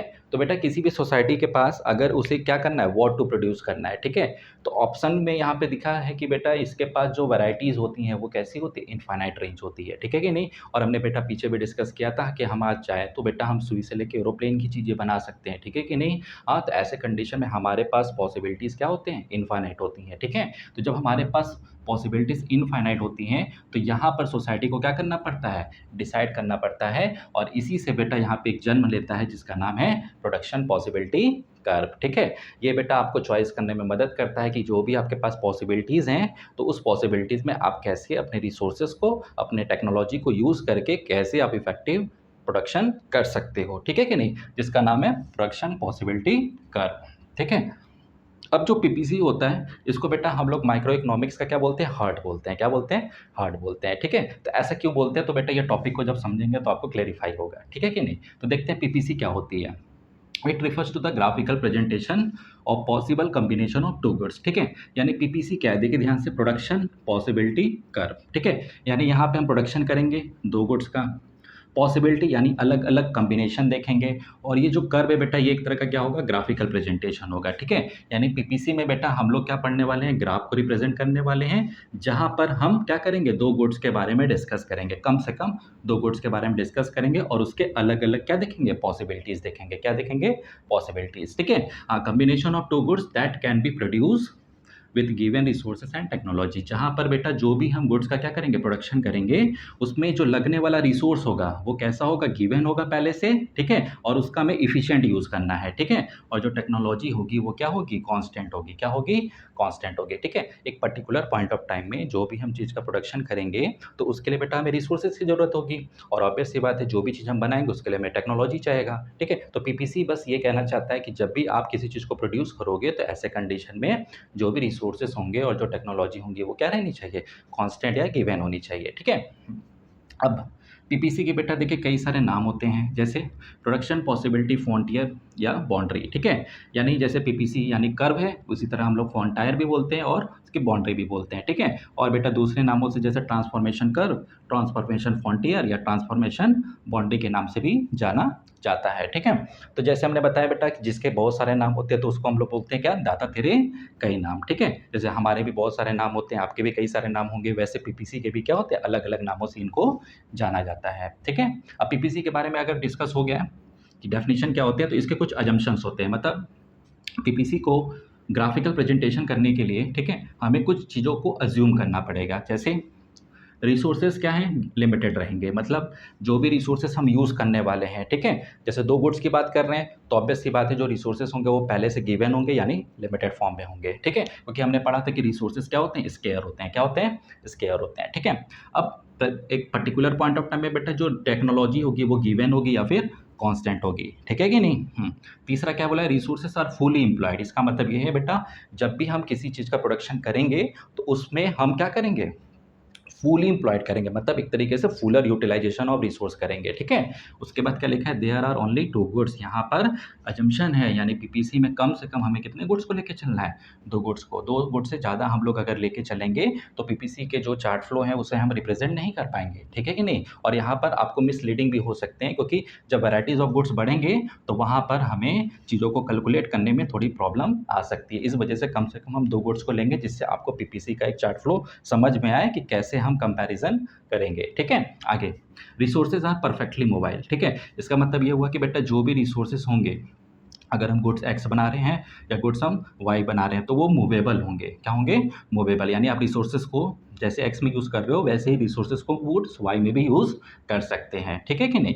आगे लिखा है इकोनॉमी ऑपरेट इफिशिएंटली, और जो इकोनॉमी जहाँ पर हम पीपीसी को ये रन करने वाले हैं, वो पूरी तरह से क्या होनी चाहिए? इफ़ेक्टिवली होनी चाहिए। मतलब एक तरीके से रिसोर्सेज़ का हमें इफ़ेक्टिवली यूज़ करना है। जो भी टेक्नोलॉजी हम लगाएँगे वो इफ़ेक्टिव तरीके से रन करेगी। ठीक है कि नहीं? अब असम्पशन बेटा क्लियर हो गया, तो अब हम लोग पीपीसी के टेबल को देखते हैं, कैसे टेबल रन करती है। तो देखिए बेटा, अलग-अलग हमारे पास 5 कॉम्बिनेशन है, ठीक है? कॉम्बिनेशन ए, बी, सी, डी और ई, ठीक है? अब अगर हमारे पास जो भी गिवन रिसोर्स है और टेक्नोलॉजी अगर हम गुड्स वाई में लगाते हैं, तो ओवरऑल बेटा एक पर्टिकुलर पॉइंट ऑफ टाइम में हम कितना बना सकते हैं? गुड्स 10, ठीक है? तो एक्स में बेटा कमोडिटी कितनी दिख रही है? 0, ठीक है? लेकिन अगर हमें क्या करना होगा कि गुड्स एक्स की भी कॉम्बिनेशन चाहिए होगी, तो कहीं न कहीं वाई की जो प्रोडक्शन है उसमें क्या करना पड़ेगा? सैक्रिफाइस करना पड़ेगा। क्या करना पड़ेगा? सैक्रिफाइस। ऐसा क्यों बेटा? क्योंकि हमने बताया कि रिसोर्सेज़ पहले से गिवन है, तो अगर एक गुड्स का प्रोडक्शन बढ़ाना होगा तो दूसरे गुड्स के प्रोडक्शन को घटाना पड़ेगा, ठीक है? अगर यही चीज़ अगर बेटा पहले से रिसोर्सेज़ अनलिमिटेड होती, तो ऐसी कोई भी प्रॉब्लम नहीं आती, ठीक है कि नहीं? लेकिन प्रॉब्लम क्यों आ रही है? क्योंकि बेटा रिसोर्सेज़ गिवन है, तो अगर हमें एक्स का प्रोडक्शन बढ़ाना होगा, तो वाई के प्रोडक्शन को क्या करना होगा? घटाना होगा। क्या करना होगा? घटाना होगा, ठीक है?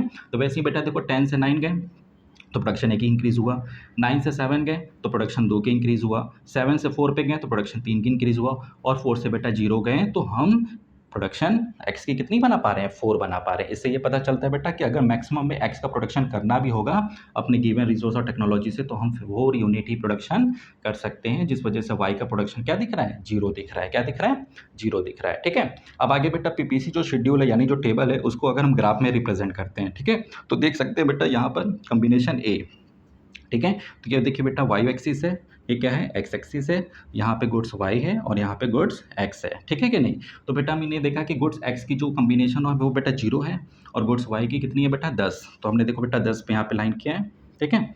दूसरा बेटा अगर गुड्स कॉम्बिनेशन बी की बात करते हैं, तो बी में बेटा देखिए गुड्स एक्स कितना है? 1 है और वाई कितना है बेटा? 9 है। तो ये देखिए 9 पे, ठीक है? हाँ, तो ये वाला पोर्शन यहाँ से यहाँ तक ऐसे देख सकते हैं, ठीक है? उसके बाद देखिए बेटा गुड्स सी की अगर बात करते हैं, कॉम्बिनेशन सी की बात करते हैं, ठीक है? तो यहाँ पे 2 यूनिट है और वाई की कितनी है? 7 यूनिट है। तो देखिए यहाँ से बेटा ये रही यहाँ पे और ये गई यहाँ पे, ठीक है? इसी तरह से देखिए बेटा कॉम्बिनेशन डी में देखें तो 3 है, ठीक है? और वो कितना है बेटा? 4 है, ठीक है कि नहीं? यहाँ पे ये 3 हो गया और ये हो गया 4 ऐसे और ये रहा, ठीक है? और लास्ट देखेंगे बेटा तो 4 0, ठीक है? यानी देखिए वाई 0 है और एक्स कितना है? 4 है, ठीक है? दिख रहा है?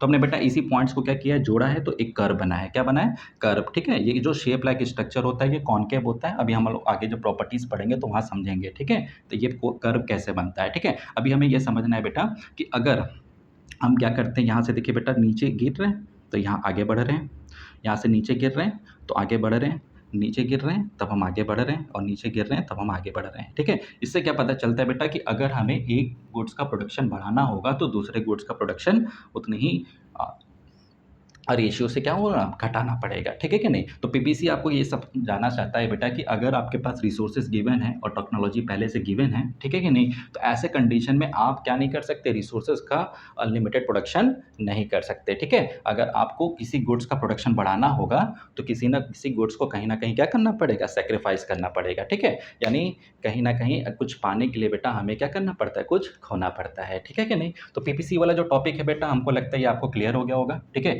इसमें देखिए बेटा 3 पोजीशन के बारे में डिस्कस किया हुआ है, ठीक है? तो बेटा अगर कोई कर्व है, ठीक है? उसके अंदर कोई कर्व बन रहा है या कोई पॉइंट है, तो उसको बोलते हैं अटेनेबल कॉम्बिनेशन, ठीक है? इसका मतलब आपके पास जो गिवन रिसोर्स है, वो जो टेक्नोलॉजी है, आप उसकी मदद से कोई भी अंदर की जो प्रोडक्शन है उसे क्या कर सकते हो? फुलफ़िल कर सकते हो, ठीक है? ये वाला जो पोर्शन होता है जिसे हमने बताया कि ये फुलर या ऑप्टिमम यूटिलाइज़ेशन ऑफ रिसोर्स है, यानी अगर आपको कॉम्बिनेशन ए बनाना है या बी बनाना है, सी बनाना है, डी बनाना है या ई बनाना है, तो इसमें लगने वाला रिसोर्स और टेक्नोलॉजी क्या है? पूरी तरह से क्या है? पूरी तरह से अपग्रेडेड रहेगा, ठीक है? मतलब यहाँ पे फुलर यूटिलाइज़ेशन होगा रिसोर्सेज़ और टेक्नोलॉजी का, ठीक है? लेकिन अगर हम बेटा जी पॉइंट पे जाते हैं, तो यहाँ पर बेटा हमारे पास अभी उतनी एफिशिएंट टेक्नोलॉजी नहीं है या उतना हमारे पास रिसोर्स नहीं है कि हम अपने पीपीसी को क्या कर पाएँ? इतना आगे तक शिफ्ट कर पाएँ, ठीक है? इस वजह से इस पोज़ीशन को हम क्या बोलते हैं? अनअटेनेबल बोलते हैं या अनअचीवेबल बोलते हैं, ठीक है कि नहीं? तो ये बेटा 3 पॉइंट्स हैं, मतलब जो कॉम्बिनेशन को शो करते हैं कि इसके नीचे वाला जो कॉम्बिनेशन होता है वो अटेनेबल कॉम्बिनेशन है,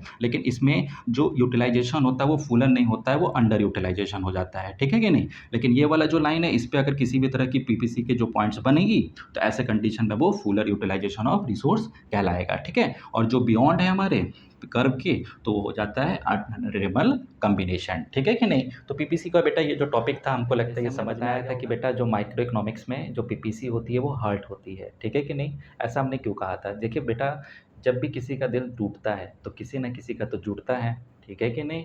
तो ऐसे कंडीशन में पीपीसी यही तो हमें समझा रहा है, ठीक है, कि कहीं न कहीं बेटा अगर स्कैरसिटी है तो हमें क्या करनी पड़ती है, चॉइस करनी पड़ती है, ठीक है कि नहीं।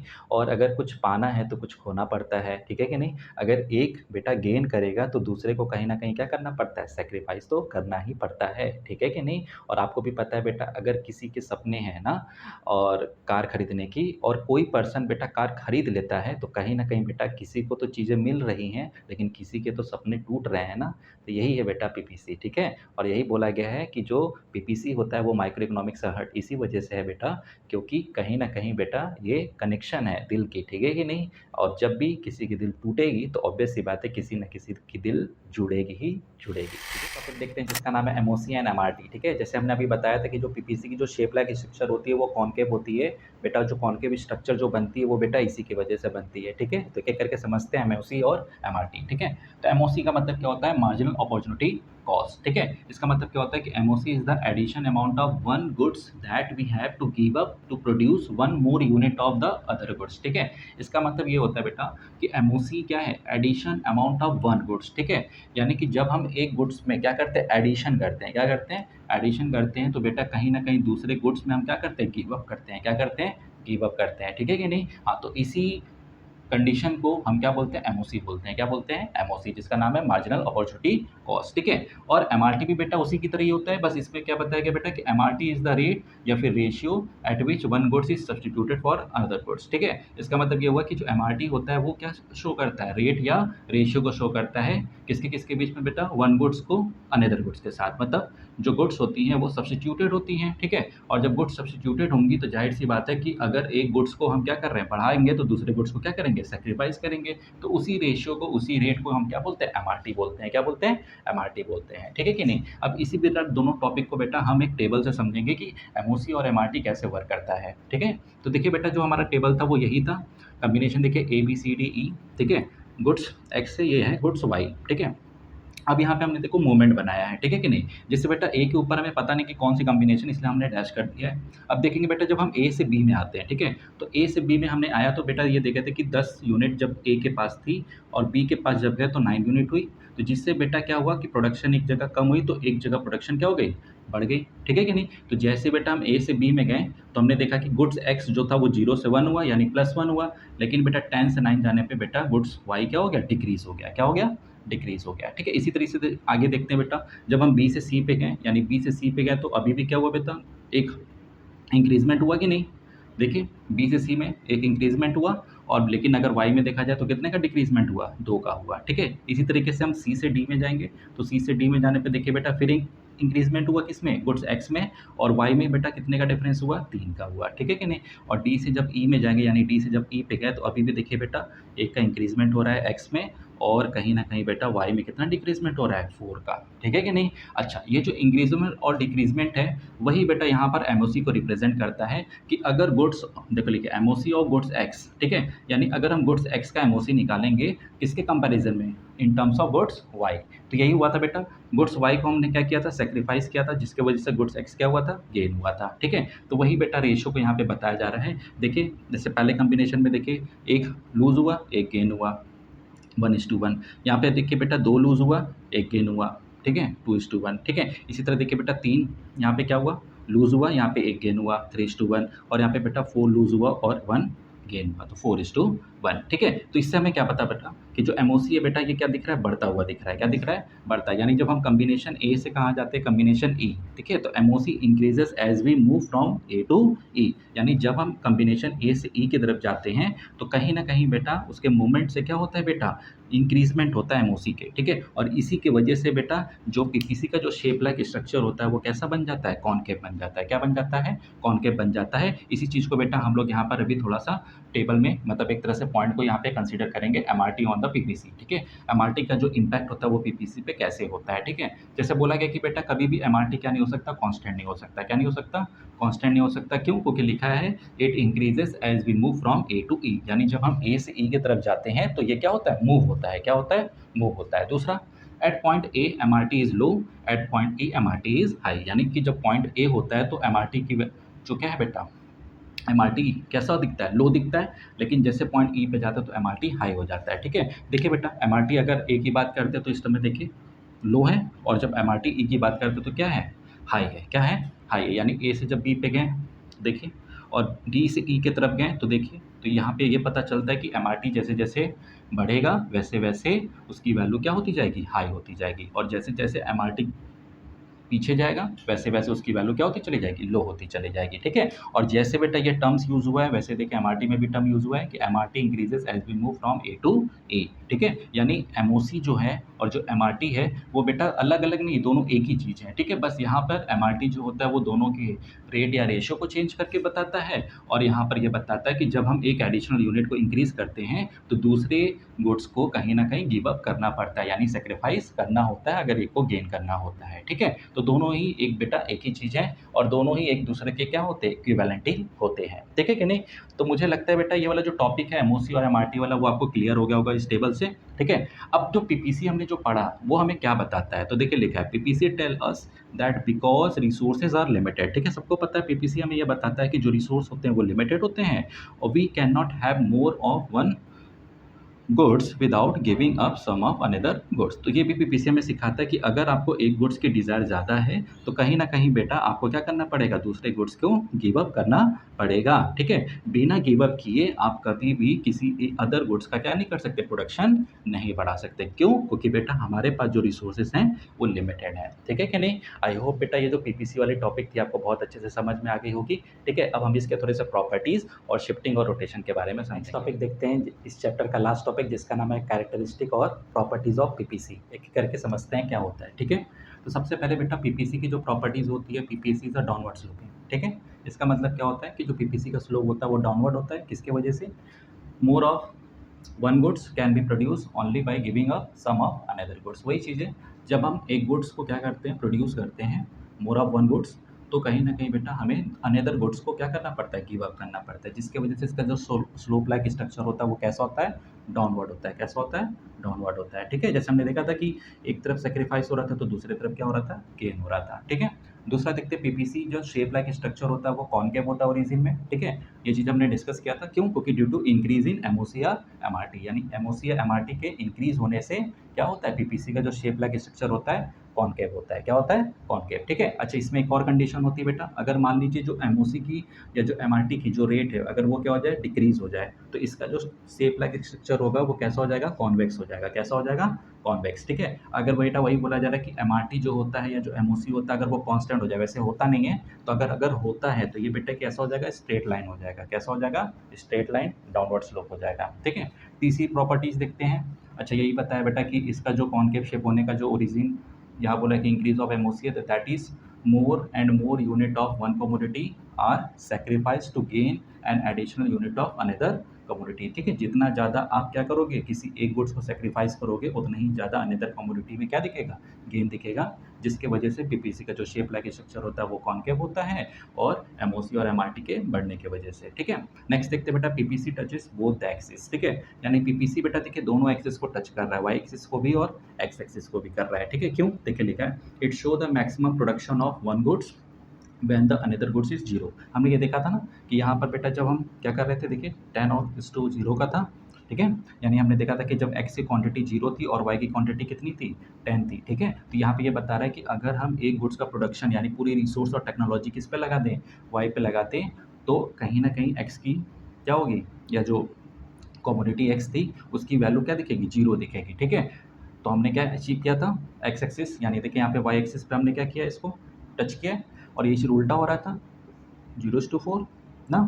तो इससे क्या पता चल रहा था कि कहीं ना कहीं बेटा यहाँ पर क्या दिख रहा है कि एक्स की क्वांटिटी हम 4 रखें और वाई की क्वांटिटी 0 रख रहे हैं, तो यानी अगर हम पूरा रिसोर्स और टेक्नोलॉजी किस पे लगा दें, एक्स पे, तो वाई 0 होगा, और ये टच किसको कर रहा है, देखिए एक्स एक्सिस के। तो इस वजह से कहीं ना कहीं ये दोनों एक्सिस को क्या करता है, टच करता है, ठीक है। नेक्स्ट देखते हैं PPC show maximum possible combination, ठीक है। यानी जो पीपीसी में हमने देखा था जो पॉसिबिलिटीज ए थी, बी थी, सी थी, डी थी और ई थी, ये बेटा अपने प्रोस्पेक्ट में क्या करता है बेटा, मैक्सिमम क्या दिखाता है, पॉसिबल कॉम्बिनेशन दिखाता है, ठीक है। कैसे दिखाता है, जैसे हमने बताया था कि पूरी रिसोर्स और टेक्नोलॉजी अगर हमें क्या करनी है, ए पे बनानी है, ठीक है, तो ऑब्वियस सी बात है बेटा हम यहीं तक पहुंच पाएंगे, ठीक है। अगर हम पूरी रिसोर्स और टेक्नोलॉजी लगाएंगे तो हम बी तक पहुंच पाएंगे, पूरी रिसोर्स और टेक्नोलॉजी लगाएंगे तो सी तक, डी तक और ई तक। इसी तरीके से देखिए लिखा भी है, all points of the curve are efficient, यानी जितने भी बेटा पॉइंट्स हैं कर्व पे वो सारे क्या है, एफिशिएंट है, ठीक है। मतलब जितना हमारे पास पूरा रिसोर्स और टेक्नोलॉजी अगर हम लगाएंगे तो हम इस पॉइंट पे जाएंगे, ठीक है। और हर एक पॉइंट क्या होती है, एफिशिएंट होती है, ठीक है। We can not produce beyond the curve, अगर बेटा हमको इस कर्व के आगे जाना होगा तो हम ये पॉसिबल नहीं है अपने उस गिवन रिसोर्स और टेक्नोलॉजी के, ठीक है। अगर हमें आगे जाना होगा तो हमें रिसोर्स या टेक्नोलॉजी को बढ़ाना ही पड़ेगा, ठीक है। आगे क्या लिखा है, पीपीसी इज अ बाउंड्री, मतलब देखिए यहाँ पे बता रहा है पीपीसी क्या बताता है बेटा, ये जो फ्रंटियर है, ये जो बाउंड्री है, क्या बताता है, it's separate attainable and unattainable combination, यानी कि जो हमारे इस पीपीसी के अंदर आता है वो पूरा अटेनेबल होता है और जो पीपीसी के जो कर्व यानी फ्रंटियर या बाउंड्री के बाहर जो होता है उसे हम क्या बोलते हैं, अनअटेनेबल कॉम्बिनेशन, ठीक है कि नहीं। लास्ट टॉपिक देखते हैं बेटा, चेंज इन पीपीसी, ठीक है। तो पीपीसी में जो चेंज आता है बेटा वो दो तरह का आता है, शिफ्टिंग और रोटेशन, ठीक है। तो शिफ्टिंग में क्या होगा बेटा, जब पीपीसी में एक्स एक्सिस और वाई एक्सिस दोनों मूव कर जाए आगे की तरफ या तो दोनों पीछे की तरफ, तो उस कंडीशन को हम बोलते हैं शिफ्टिंग, क्या बोलते हैं, शिफ्टिंग। यानी बेटा जब अगर हमारे हैंड से देखिए अगर वो राइट की तरफ जा रहा है तो उसको इंक्रीज बोलेंगे और वही लेफ्ट की तरफ आएगा तो डिक्रीज होगा, ठीक है। इसके पीछे रीज़न क्या है बेटा, रिसोर्स और टेक्नोलॉजी, अगर हम दोनों गुड्स एक्स और वाई के गुड्स के रिसोर्सेज को बढ़ा दें तो आगे शिफ्ट हो सकता है और दोनों गुड्स की रिसोर्सेज को क्या कर दें, घटा दें तो वो पीछे जा सकता है, ठीक है। इसी तरह टेक्नोलॉजी के साथ है, अगर दोनों की टेक्नोलॉजी हम अपग्रेड कर दें तो जो पीपीसी की जो कर्व है वो क्या हो जाएगी, आगे, और दोनों की टेक्नोलॉजी वही आउटडेटेड टेक्नोलॉजी यूज़ करेंगे तो पीपीसी का शेप कहाँ आ जाएगा, पीछे, ठीक है। देखिए लिखा भी है, it refers to the outward और इनवर्ड मूवमेंट, यानी कि इसमें आउटवर्ड और इनवर्ड मूवमेंट होता है, ठीक है, ऑफ द इंटायर पीपीसी, यानी कि इसमें जो पीपीसी है प्रोडक्शन पॉसिबिलिटी जो कर्व है फ्रंटियर, ये पूरा ही क्या हो जाता है, मूव करता है या तो आगे की तरफ या तो पीछे की तरफ, ठीक है, due to change in resource और टेक्नोलॉजी। इसी तरह रोटेशन में क्या होता है बेटा, तो रोटेशन में सिर्फ एक जगह से मूवमेंट करेगा, जैसे ये है तो जैसे ये या तो इंक्रीज हो जाएगा या तो क्या हो जाएगा, डिक्रीज हो जाएगा, ठीक है। हाँ, अब जैसे यहाँ से हो रहा है वैसे इधर से भी आप कर सकते हो, ठीक है। तो देखिए लिखा है, it refers to change in the slope of the PPC, यानी इसमें पूरा एंटायर पीपीसी शिफ्ट नहीं होता है, बस इसमें कोई एक जगह से स्लोप क्या होती है, बढ़ती है या तो घटती है due to change in resource या टेक्नोलॉजी। जैसे हमने देखा था बेटा, अगर एक्स के रिसोर्स को या टेक्नोलॉजी को बढ़ाएंगे तो आगे की तरफ रोटेट होगा और एक्स की अगर रिसोर्स और टेक्नोलॉजी को कम करेंगे तो वो पीछे की तरफ होगा, ठीक है। इसी का उल्टा भी कर सकते हैं ऐसे शिफ्ट करके, ठीक है। यानी कि अगर हम वाई की रिसोर्स या टेक्नोलॉजी बढ़ाएंगे तो ऊपर हो जाएगा और रिसोर्स अगर हम क्या करते हैं, वाई की कम करते हैं या टेक्नोलॉजी कम करते हैं तो नीचे की तरफ हो जाएगा, ठीक है कि नहीं। तो इसी तरीके से पीपीसी की जो बेटा क्या होती है, चेंजेस होती है, जिसमें वो शिफ्टिंग और रोटेशन, ठीक है। बेटा ये जो टॉपिक था पूरा क्लियर हो गया चैप्टर 1 का, ठीक है। मुझे लगता है कि आपको ये सारी टॉपिक आपको अच्छे से क्लियर हो गई होगी, ठीक है। ओके, जय हिंद।